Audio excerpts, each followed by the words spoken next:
یک دختر 13 ساله در ولایت تخار از سوی ملای یک مسجد مورد تجاوز جنسی قرار گرفت. امام یک مسجد بر یک دختر 10 ساله در ولایت کندوز تجاوز کرده است. تجاوز یک آخوند به یک دختر خردسال البشر میگوید تعویض نمود بر وی تجاوز جنسی کرد و پس از شکایتش با پلیس بازداشت گردید.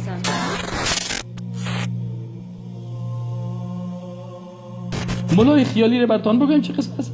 مثلا در یک مسجد میبرن یک خادمه که مسجد است، او خادم مسجد قرار اونجا یک لندقه رو میارن مقرر میکنن برو دمی بیکار است کجاست میگه برو در مسجد خادم شو.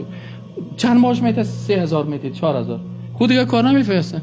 وقتی که یگان دختر آمد سر یگان دختر یا دست میپرده یا چطور میپرده بازی صاحب در کل رادیو است. شما دیده باشین جنگ فکری را که در منطقه باز بری برشان بگه او برادر کدام ملا هست میگه اصلا تو ملای وجود نداره. خیکی بود والا یک نفر چپراسی بودی را آوردن در مسجد و این سر کدام دختر دست انداخت یا چطور کرد نامی نمی پیاده را چی ماندن شیخ الحدیث ماندن.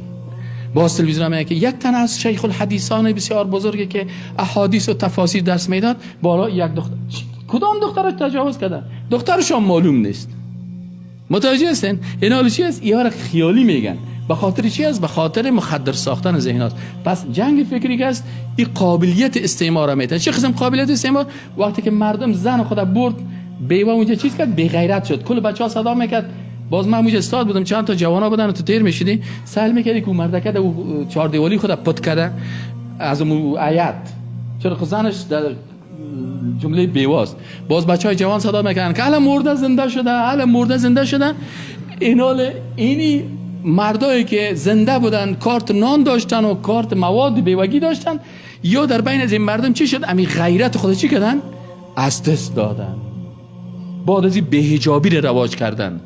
بعد از این مثلا فیلم آمد اینال این فیلم و این رواج یا چی شد که اینال مثلا یک سابق که یک افغانی رو زنش در یک جای استاد میشد یا چطور میشد رو میکشت. اما حال که زن خود قرار داد تلویزیون استاد است خودت که زنت چطور چی میگی بازی قار میشی یا تو قار میشی چی است اینال اینی بی غیرتی ها این چی است این وسیله هست برای چی برای قبولیت استعمار. باز اینی مردمایی که این قسم تسلیم است باز چی میگن والا نه بیادر امی امریکایی ها خوب است. چرا امی خارجی ها خوب است. این وطن دار تلویزیون داریم زنای ما بیغم میگرده دیگه صاحب رقص است دیگه صاحب بین همه چیز است. این حالا حکومت اسلامی که آمد اول چیزی که بند میکنه چی رو بند میکنه به حجابی رو اول کلا گیره زنا باید چی بپوشن حجاب بپوشن. دومی تلویزیون های رقص چی میکنه از بند میبره دیگه این شراب فروشی ها رو چی میکنه بند میکنه. این حال بسیاری کسا آماده چی شدن بعضی کسا از نگاه فحشا با آمدن حکومت و نظام اسلام خوش نیستن. یک تعداد دیگر این قسم جنگ فکر در بین جوانان برای مثلا یک تعداد دیگه که هستن والا خارجی ها باشه خوب کار است خوب مؤسسه است خوب چیز است. سباکی خارجی نباشه چی میکنه باز اقتصاد ما از بین میره. در 3000 دلار مختص سال در 5000 افغانی کارم نمیکنه بیکار لندقر میگرده و میه بیسش باز گدایی میکنه از او خیرات بگی از او خیرات بگی که مثلا چطور است. این حالا بعضی کسا رو چی کردن این مالک مدبی میگه که این قابلیت استعمار است. این جنگ فکریش بعضی کسا فکر میکنن که تنها مسلمانایی رو تعریف میکنن. نه جنگ فکری رو خود غربی ها هم تعریف کردن. مثلا امریکایی ها جنگ فکری چی میگن اونا میگن پاور سافت یعنی قدرت نرم. قدرت نرم چی معنی؟ یعنی که ما میخوایم یک مملکت به بسیار نرمی تسخیر بکنیم. متوجه شدن؟ یعنی جوزف نای یک امریکایی است یک مقاله نوشته کرده در یک کتاب در یک فصل نامه امریکایی به نام فارن پالیسی. در این میگه یک مقاله نوشته در مقاله دیگه کاربرد قدرت نرم چی میگه؟ او یک اصطلاح دیگر هم استعمال میکنه برای جنگ فکری قدرت هوشمند سمارت پاور.